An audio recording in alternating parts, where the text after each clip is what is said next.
Hi, welcome to today's On This Day in Tudor History with me, Claire Ridgway, author of several Tudor history books. They have to be quiet because I've nicked Tim's jumper because I was feeling a little bit chilly, so shh, he won't notice. Okay, am I going to have something good for you or something bad? Well, let's see.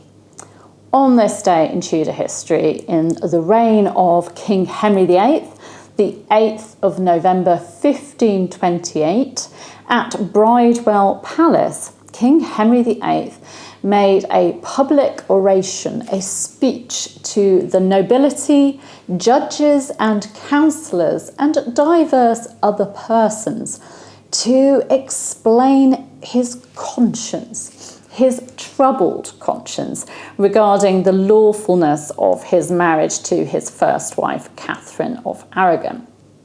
One of my favourite chroniclers, Edward Hall, writes in his chronicle of how the king was in a great scruple of his conscience and not quiet in his mind, because that diverse divines, well learned, secretly informed him that he lived in adultery with his brother's wife, to the great peril of his soul, and told him further that the court of Rome could not dispense with God's commandment and precept. Hall goes on to say that the common people had been talking about this issue since the first day of the marriage, and that the king's advisors were now telling the king that he needed to find out the truth of the matter. So, as Edward Hall explains, the king called together the best learned of the realm, and he also consulted the universities of Italy and France and the great clerks of all Christendom. And then he also requested a legate from Rome to hear the case and to give judgment on it. Henry VIII's speech on this day in 1528 at Bridewell was an attempt to quiet the fears of the London citizens who were very much on Catherine's side, although the king explained that it was actually provoked by negotiations for a marriage between his daughter Mary and the Duke of Orleans. According to Henry, one of the French king's chief councillors had wanted to know if Mary really was the King of England's lawful daughter, when everyone knew that Henry VIII had married his brother's wife against God's law and his precept. Henry then said, and I'm going to quote from his speech, "Think you, my lords, that these words touch not my body and soul? Think you that these doings do not daily and hour trouble my conscience and vex my spirits? Yes, we doubt not but, and if it were your own cause, every man would seek remedy when the peril of your soul and the loss of your inheritance is openly laid to you.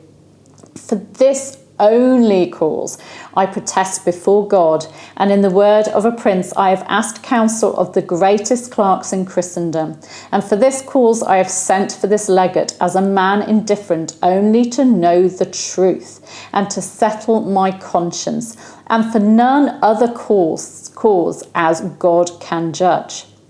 And touching the Queen," that's Catherine, "if it be adjudged by the law of God that she is my lawful wife, there was never thing more pleasant nor more acceptable to me in my life, both for the discharge and clearing of my conscience, and also for the good qualities and conditions the which I know to be in her.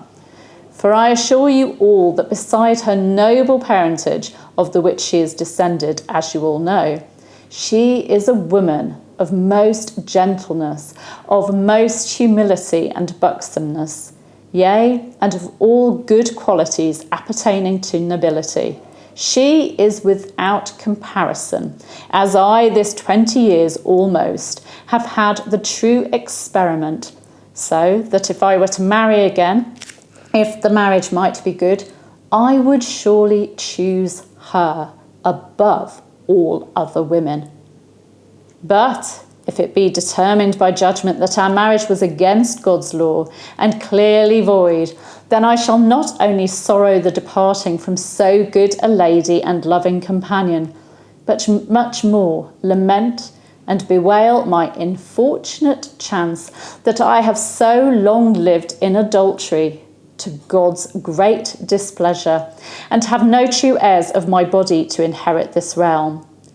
These be the sores that vex my mind, these be the pangs that trouble my conscience, and for these griefs I seek a remedy. Wow, what a speech. I mean, this man could string his words together very well. It's just a shame that Henry VIII, by this time, 1528, had already proposed to a certain Anne Boleyn, and she'd accepted that proposal by this point.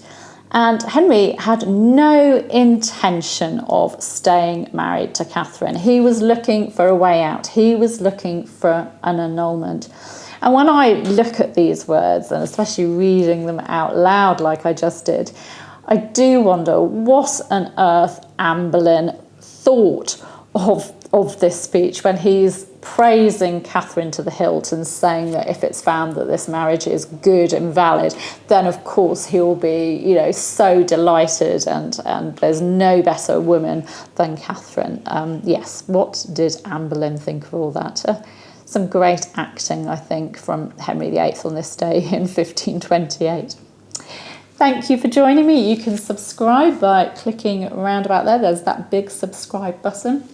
You can hit the bell to be notified as videos go live, and you can give this video a like as well. I will see you tomorrow with another Tudor history event. See you then. Bye bye.